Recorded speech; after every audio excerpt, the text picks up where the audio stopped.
Bonsoir. Vous êtes tous et toutes mes amis.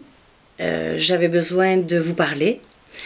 Tout d'abord, j'aimerais m'adresser à mon propriétaire. J'aimerais m'adresser à toi, Denis. Tu sais ce que je fais pour acheter cette maison. Tu sais que ça me tient à cœur. Et je te demande pardon. Je ne pensais pas que ça aurait pris autant de temps que ça.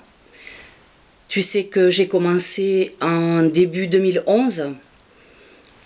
Et nous sommes déjà en 2014. J'ai eu le congé de la maison en décembre 2012. Je pensais quand même qu'en un an et demi, j'ai peut-être rêvé, je suis peut-être un bisounours, mais je pensais que les dons auraient été beaucoup plus importants et que j'y serais arrivée plus tôt. Il est vrai que tu m'avais dit que je n'y arriverais pas, mais je signe et je persiste et je pense que j'y arriverai. Mais maintenant, Denis, je suis désolée, mais je ne peux pas abandonner. Je sais que c'est ta maison, que tu veux la vendre, mais bon, je paye quand même tous les mois. Ceci n'explique peut-être pas cela, mais pour tous les donateurs qui m'ont aidé jusqu'à présent, je n'ai pas le droit d'abandonner. Donc je ne les abandonnerai jamais. Et j'irai jusqu'au bout et j'arriverai à te payer ta maison. C'est pratiquement certain, Denis. Il suffit de patienter encore un petit peu. Maintenant, je voudrais remercier tous mes donateurs, toutes les personnes qui m'entourent, même celles qui me donnent des nouvelles et qui m'encouragent par les messages et qui n'ont pas pu m'aider financièrement, mais c'est pas grave du tout. C'est tellement beau. Si vous saviez, j'ai 4 classeurs pleins de messages qui sont aussi beaux les uns que les autres, des dessins d'enfants. J'ai eu des dons, j'ai toutes les personnes qui m'ont aidé, un ordinateur portable, un réfrigérateur, une voiture dernièrement. Enfin, c'est une très belle aventure humaine extraordinaire et je ne pourrai jamais trouver les mots et faire tout ce qu'il faut pour vous remercier tellement je trouve que cette aventure est extraordinaire. Maintenant, je vais vous donner des nouvelles pour la maison. Donc, je n'ai plus de bail depuis décembre 2012. Je suis assignée en justice pour être expulsée puisque Denis veut absolument que je quitte les lieux de la maison. Je le comprends. Mais comme j'y suis encore, il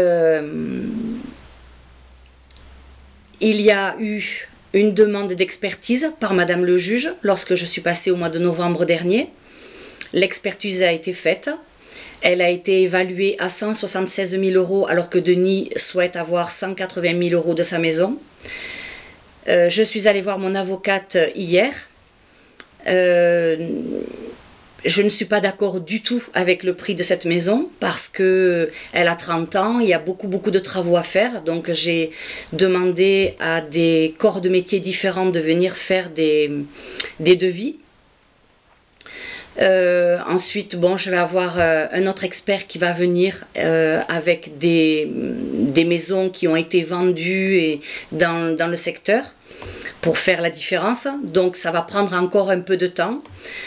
J'ai 103 300 et quelques euros de dons à la banque. J'ai vu mon banquier aujourd'hui. Pour avoir un prêt de 40 000 €, il me faut trouver un travail, même à mi-temps. Là, je viens de travailler pendant 2 mois et demi à la ville de Sommières avec le petit train, mais ça ne suffit pas. Là, je vais repointer au chômage. Mon ancien employeur des cars étant décédé, maintenant, bon, les prud'hommes, on va continuer quand même, mais je souhaite réintégrer mon ancien travail. Je suis confiante. Je pense qu'avec un peu de chance, ça se fera. Mais sinon, de toute façon, je vais certainement, et puis je vais continuer à faire des recherches pour trouver quelque chose, parce que il faudrait que j'arrive à emprunter ces 40 000 €. Donc c'est une condition importante qu'il faut que je trouve, que je règle. Voilà. Maintenant, pour répondre à toutes les personnes qui me font du mal par leurs commentaires, comme à une époque sur le Midi Libre. Donc les commentaires continuent à venir puisque la somme augmente sur le site, sur Facebook. Donc ces personnes qui disent que c'est une arnaque, ben, elles devraient téléphoner à la mairie de mon village. Elles verront si mon histoire n'est pas vraie. Ensuite, l'argent, tout le monde veut savoir si l'argent est bien sur le compte en banque. Donc je ne suis pas encore décidée à le montrer en papier, quelque chose de concret. Enfin voilà, j'ai pas besoin de me justifier. Les personnes qui m'aident jusqu'à présent, elles savent que je suis honnête et elles savent que il n'est pas question que je dépense l'argent de la maison qui est sur 5 comptes, puisque j'ai vu avec mon avocat, avec le monsieur de la banque aujourd'hui, il y a 5 comptes pour la maison et mon compte courant. Donc j'ai 6 comptes en banque. Maintenant, je n'ai pas à me justifier pour ça, mais s'il faut que je le fasse, pourquoi pas? Ça fera taire les mauvaises langues, mais bon, ça fera taire quoi? 2, 3 personnes et encore, on n'arrivera peut-être pas à les calmer, alors que des milliers de personnes qui m'ont aidé jusqu'à présent, jamais personne ne m'a demandé de justifier que l'argent était bien sur des comptes en banque. J'ai toujours travaillé, même si je suis quelquefois au chômage, je fais des heures de ménage en plus, et j'ai jamais demandé qu'on me donne à manger et ni qu'on m'aide à payer mes factures. Je me suis toujours débrouillée par moi-même. Maintenant, c'est vrai que j'ai demandé de l'aide pour ma maison parce que toute seule, je ne peux pas. Et une dernière chose que j'aimerais préciser, c'est que je ne suis pas quelqu'un de procédurière pour la bonne et simple raison que lors de mon accident, le jeune qui était impliqué dans l'accident, qui n'était pas éclairé, je n'ai jamais porté plainte contre lui. Je n'ai jamais porté plainte contre les secours qui sont venus et qui ont désincarcéré un couple, donc mon beau-frère qui est décédé et moi.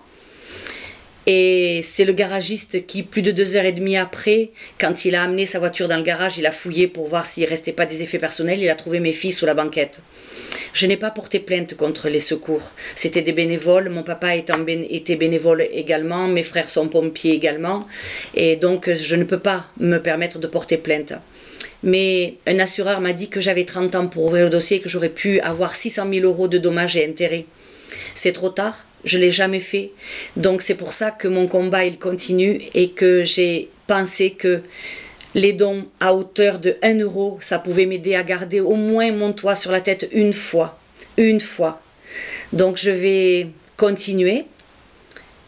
J'ai encore besoin de vous tous. Je ne vous demande pas d'argent, tous ceux qui m'ont aidé, mais au moins partagez ma vidéo, partagez tout ce qui concerne mon site, s'il vous plaît. Merci, je vous aime très très très très fort. J'espère que cette vidéo vous fera plaisir. Je vous aime. Au revoir.